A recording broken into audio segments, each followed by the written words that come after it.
সুপ্রিয় দর্শক, সবাইকে স্বাগত জানিয়ে শুরু করছি বৈশাখী টিভি স্বাস্থ্য বিষয়ক নিয়মিত আয়োজন বৈশাখী হেলথ অনুষ্ঠানটি দেখার জন্য।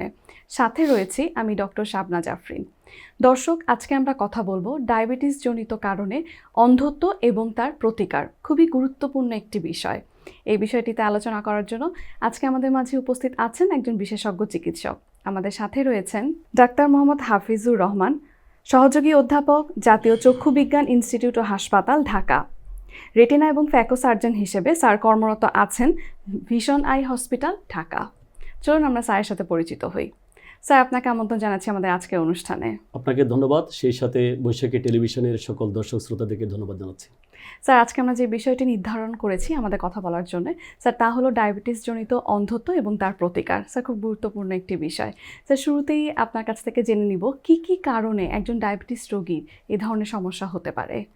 আপনাকে অনেক ধন্যবাদ। চোখ মানবদেহের সবচেয়ে গুরুত্বপূর্ণ একটা অঙ্গ। চোখের মাধ্যমে আমরা সৃষ্টিকর্তার সৃষ্টিকে দেখতে পাই। আপনি জানেন যে ডায়াবেটিস জনিত কারণে বিশ্বে প্রায় 60 কোটির উপরে মানুষ ভুগছে। তার মধ্যে প্রায় 1.5 কোটি মানুষ বাংলাদেশে, অর্থাৎ বিশ্বে প্রায় 8ম স্থানে আছে ডায়াবেটিস জনিত কারণ। এবং এই ডায়াবেটিস জনিত কারণে প্রায় 28% মানুষ ডায়াবেটিক রেটিনোপ্যাথিতে ভুগে।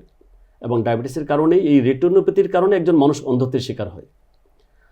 আপনি যদি চিন্তা করেন যে ডায়াবেটিসের কারণে আমাদের চোখের, বিশেষ করে চোখের যে পাতায়, সে পাতায় প্রদাহ হয়, চোখের কর্নিয়ায় প্রদাহ হয়, অল্প বয়সেই চোখে ছানি পড়ে, চোখে প্রেশার বেড়ে যায়, যাকে গ্লোকোমা বলা হয়।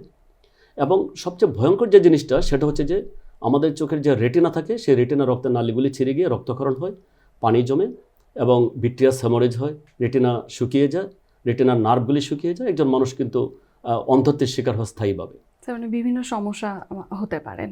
স্যার, আপনি যেমনটি বলছেন ডায়াবেটিক রেটিনোপ্যাথির কথা বলছিলেন, স্যার এই বিষয়টি একটু শুনবো আপনার কাছ থেকে। রেটিনোপ্যাথি বলার আগে আমি জিনিসটা বলতে চাই যে রেটিনা জিনিসটা কি। রেটিনা হচ্ছে আমাদের চোখের ভিতরে একটা পাতলা পর্দার মতো একটা জিনিস, স্নায়ু দিয়ে তৈরি। সেই স্নায়ুটা সাধারণত আমাদের মস্তিষ্ক থেকে এসেছে, ব্রেন থেকে এসেছে। এবং সেখানে যখন আমাদের একটা আলোকরশ্মি পড়ে, সেখানে একটা আপনার ছবি তৈরি হয়। সেই ছবিটাই অপটিক নার্ভের মাধ্যমে যখন মস্তিষ্কে যায়, তখন আমরা একটা জিনিসকে দেখি। কিন্তু ডায়াবেটিস জনিত কারণে আমাদের যে রেটিনার যে রক্তের নালীগুলি থাকে, যে রক্তের নালীগুলির মাধ্যমে রেটিনায় খাবার পৌঁছে, সেই রক্তের নালীগুলি ব্লক হয়ে যায়, বন্ধ হয়ে যায়। যার ফলে আমাদের ব্লক যদি হয়ে যায়, তাহলে অবশিষ্ট যে রেটিনার যে অংশটুকু, সেই অবশিষ্ট অংশটুকুতে কোনো খাদ্য পৌঁছে না। যার ফলে সেই জায়গাটা শুকিয়ে যায়, অক্সিজেনের পরিমাণটা কমে যায়। সেটাকে ডায়াবেটিক রেটিনোপ্যাথি বলে। এই ডায়াবেটিক রেটিনোপ্যাথি আমাদের কাছে যদি কোনো রোগী আসে, তার সাথে যদি আপনার উচ্চ রক্তচাপ থাকে, কোলেস্টেরলের পরিমাণ বেশি থাকে, যদি রক্তশূন্যতা থাকে এবং গর্ভবতী মায়েদের সেটা যদি তার ডায়াবেটিস যদি প্রাথমিক লেভেলে থাকে, তাহলে তার ডায়াবেটিক রেটিনোপ্যাথি হওয়ার চান্স অনেক বেশি। আমি আপনার মাধ্যমে সবাইকে জানাতে চাই যে ডায়াবেটিক রেটিনোপ্যাথি হওয়ার জন্য আপনার যদি ওঠানামা করে, যদি আনকন্ট্রোল থাকে, অনিয়ন্ত্রিত থাকে, কিন্তু তার চেয়ে বেশি গুরুত্বপূর্ণ হচ্ছে যদি আপনার দীর্ঘদিন থেকে যদি কোনো মানুষের ডায়াবেটিস থাকে, তাহলে তার ডায়াবেটিক রেটিনোপ্যাথি হওয়ার চান্স অনেক বেশি থাকে। স্যার, এই যে ডায়াবেটিসের রোগীরা, স্যার ওনারা তো আসলে অনেক সময় বুঝেন না যে মানে কি ধরনের লক্ষণ হতে পারে এই ধরনের সমস্যা হলে। হ্যাঁ, সুন্দর একটা প্রশ্ন করেছেন। সাধারণত ডায়াবেটিস যাদের আছে, ডায়াবেটিক রেটিনোপ্যাথি হচ্ছে কোনো রোগী কিন্তু প্রথম দিক দিয়ে কিছুই বুঝতে পারে না, কারণ তার কোনো লক্ষণ নেই। কিন্তু মাঝে মাঝে তিনি ঝাপসা দেখেন, বারবার চশমা পরিবর্তন করেন। আর দেখা যাচ্ছে যদি বেশি ডায়াবেটিক রেটিনোপ্যাথি বেশি কতগুলি স্টেপ আছে, যেমন এনপিডিআর, পিডিআর, এই স্টেপগুলি যখন হয়, তখন তার চোখের সামনে মনে হয় যে কি যেন ভাসছে, মশা মাছি কি যেন ভাসছে। আবার অনেকে এসে প্রশ্ন করে যে স্যার, আমি তো ঝাপসা দেখি, আমি আগে যে ফুলটাকে সুন্দর দেখতাম সেই ফুলটাকে এখন আমি অস্পষ্ট দেখি, আমি রঙিন জিনিসগুলিকে আমি অস্পষ্ট দেখি। এবং ধীরে ধীরে তারপরে তিনি যদি কোনো চিকিৎসা না করেন, তখন দেখা যাচ্ছে তিনি অস্পষ্ট দেখা থেকে শুরু করে মানে কিছুই দেখতে পান না। তো প্রাথমিক দিক দিয়ে আমি জিনিসটা বলতে চাই যে প্রথম দিক দিয়ে রোগীর কোনো লক্ষণই থাকে না যে উনি কি দেখছেন, আস্তে আস্তে তারপর লক্ষণগুলো দেখা দেয়। স্যার, আপনার কথা থেকে একটা ছোট প্রশ্ন করব আমি, সেটা হচ্ছে যে স্যার আপনি বলছিলেন যে বারবার চশমা পরিবর্তন করে, স্যার এমনটি কেন হয়? তার কারণটা হচ্ছে যে যদি ডায়াবেটিস থাকে, ডায়াবেটিস কী করে, মনে করুন কোনো একটা জায়গায় যদি আমি লবণকে রেখে দিই কোনো একটা পাত্রে, রাতে দেখবেন যে দিনের বেলা লবণটা পানিটাকে ধরে রাখছে। যদি আপনার ডায়াবেটিস উচ্চ মাত্রার থাকে, বেশি পরিমাণে থাকে, তাহলে ডায়াবেটিসের জনিত কারণে আপনার সুগারের পরিমাণটা বেশি হয়। তখন আমাদের যে অ্যাকুয়াস হিউমার নামে যে পদার্থটা থাকে, সেই পদার্থটা আপনার সুগার এবং পানিকে ধরে রাখে। আচ্ছা। তো সুগার আর পানি যখন ধরে রাখে, তখন আমাদের চোখের যে কর্নিয়া বা বিভিন্ন যে স্ট্রাকচারগুলি আছে, পানি ধরে রাখার জন্য তিনি অস্পষ্ট দেখেন। তখন হঠাৎ করে যিনি কাছের জিনিসটা দেখতে পান না, তখন তিনি খুব ভালো দেখেন। আবার দূরের জিনিসটা তখন তিনি খুব অস্পষ্ট দেখেন। আবার যখন আপনার ইনসুলিনের বেশি পরিমাণে দেওয়া হচ্ছে বা বেশি পরিমাণে উনি কাজ করছেন, ডায়াবেটিসটা কন্ট্রোলে চলে আসছে, তখন উল্টো ঘটনাটা ঘটে। যিনি কাছের জিনিসটা ভালো দেখতেন, তখন তিনি দেখা যাচ্ছে তিনি কাছের জিনিসটা ভালো দেখছেন না। এখন যে স্টেপে যখন তার ডায়াবেটিসটা কন্ট্রোলে নাই, তখন যদি তিনি একজন চোখের ডাক্তারের কাছে আসেন, তখন যদি একটা চশমা ব্যবহার করেন, আবার কিছুদিন পর যদি ডায়াবেটিস যখন নিয়ন্ত্রণে চলে আসবে, তখন তার পাওয়ার কিন্তু চেঞ্জ হয়ে যাবে। এই জন্য দেখা যাচ্ছে যে পরিবর্তন করতে হচ্ছে। রাইট, ডায়াবেটিসের রোগীরা বারবার চশমা পরিবর্তন করে। আচ্ছা, ধন্যবাদ স্যার।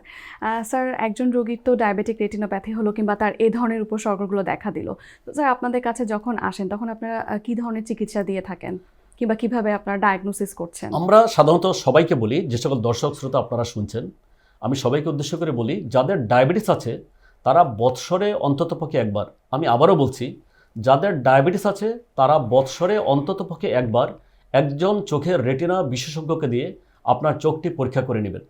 কারণ হচ্ছে যে যখন আমাদের কাছে আসে ডায়াবেটিসের কোনো রোগী, তখন তার বিভিন্ন স্টেজে তাকে আমরা চোখের রেটিনাকে আমরা পাই।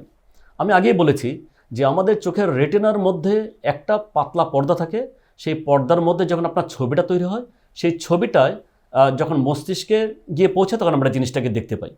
কিন্তু ডায়াবেটিসের কারণে যেহেতু রক্তের নালীগুলি ব্লক হয়ে যাচ্ছে, সেখানে রেটিনা কোনো খাবার পায় না, অক্সিজেনের পরিমাণটা কমে যায়, তখন দেখা যায় যে আপনার রক্তের নালীগুলি ছিঁড়ে যায়, সেখানে আপনার রক্ত জমে, সেখানে পানি জমে, সেখানে লিপিড প্রোটিন জমে। এখন একটা আয়নার মধ্যে যদি আমি কোনো কালি রাখি, বিভিন্ন ছাপ থাকে, তাহলে আমার ছবিটা কিন্তু স্পষ্ট আসবে না। ঠিক তেমনি রেটিনায় যদি আপনার পানি জমে থাকে, রেটিনায় যদি আপনার রক্তক্ষরণ হয়ে থাকে, রেটিনায় যদি আপনার লিপিড প্রোটিন জমে থাকে, তাহলে কিন্তু আপনি ভালো দেখবেন না। তো এই জন্য বিভিন্ন স্টেজে যখন রোগীগুলি আসে, তখন আমরা যদি প্রাথমিক লেভেলে থাকে, তাহলে আমরা তাকে ফলো আপ দিই যে আপনি 3 মাস পরে আসবেন, 4 মাস পরে আসবেন, 6 মাস পরে আসবেন বা 1 বছর পরে আসবেন। যদি দেখি তার রেটিনায় আপনার রেটিনোপ্যাথি ডেভেলপ করেছে, তার চোখে পানি জমেছে, তার রক্তক্ষরণ হচ্ছে, তখন আমরা কিছু পরীক্ষা নিরীক্ষা করি। যেমন ওসিটি মেকুলা করি, ফান্ডাস ফ্লোরোসেন্স এনজিওগ্রাম করি এবং কালার ফান্ডাস করি।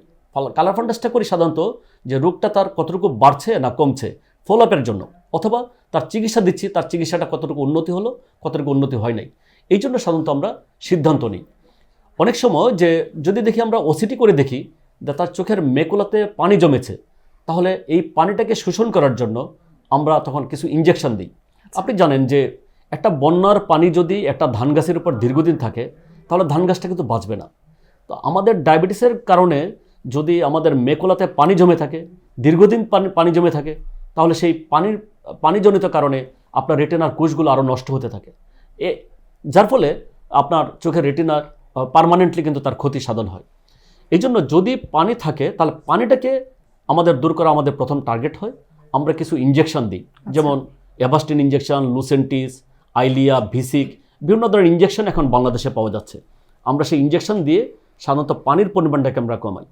যদি দেখি আপনার রেটিনা শুকিয়ে যাচ্ছে, বা যাকে আমাদের চিকিৎসকদের ভাষায় ইস্কিমিয়া বলি, তাহলে সেই জায়গাগুলিতে আমরা সাধারণত তখন আমরা লেজার দিই। লেজার দেওয়ার ফলে অন্ততপক্ষে তিনি পার্মানেন্টলি অন্ধত্বের শিকার হবেন না। আচ্ছা। কিন্তু অনেক স্টেজে আসে যে আপনার অ্যাডভান্স স্টেজে আসে যে তার রেটিনা ছিঁড়ে যাচ্ছে, তারপর অপটিক অ্যাট্রফি ডেভেলপ করতেছে, তখন আমরা সেই সব ক্ষেত্রে বা আপনার রক্তক্ষরণ, প্রচণ্ড রক্তক্ষরণ জমেছে, ভিট্রিয়াস হেমোরেজ হয়েছে, সেসব ক্ষেত্রে আমাদের সার্জারির প্রয়োজন হয়। মানে আপনারা স্টেজ দেখে কতটুকু অ্যাডভান্স হয়েছে সেই অনুযায়ী আপনারা চিকিৎসা দিয়ে থাকেন। রাইট। স্যার, আপনাকে অনেক ধন্যবাদ। আমরা অনুষ্ঠানে একদম শেষ পর্যায়ে চলে এসেছি। আপনাকে অনেক ধন্যবাদ। সেই সাথে আমাদের দর্শক শ্রোতাদেরকে অনুরোধ করব যে ডায়াবেটিস জনিত কারণে আমাদের অন্ধত্বের হার বিশ্বে এখনও অন্যতম। আপনারা যাদের ডায়াবেটিস আছে, আপনারা অবশ্যই বছরে অন্ততপক্ষে একবার আপনার চোখটি একজন রেটিনা বিশেষজ্ঞকে দিয়ে পরীক্ষা করাবেন। ধন্যবাদ স্যার। দর্শক, এতক্ষণ আপনারা দেখছিলেন, আশা করি আমাদের এই আলোচনা আপনাদের কিছুটা হলেও উপকারে দিবে। আগামী পর্ব দেখার আমন্ত্রণ জানিয়ে আজকের মতো এখানেই বিদায় নিচ্ছি। সবাই ভালো থাকবেন, সুস্থ থাকবেন এবং বৈশাখী টিভির সঙ্গেই থাকবেন। আল্লাহ হাফেজ।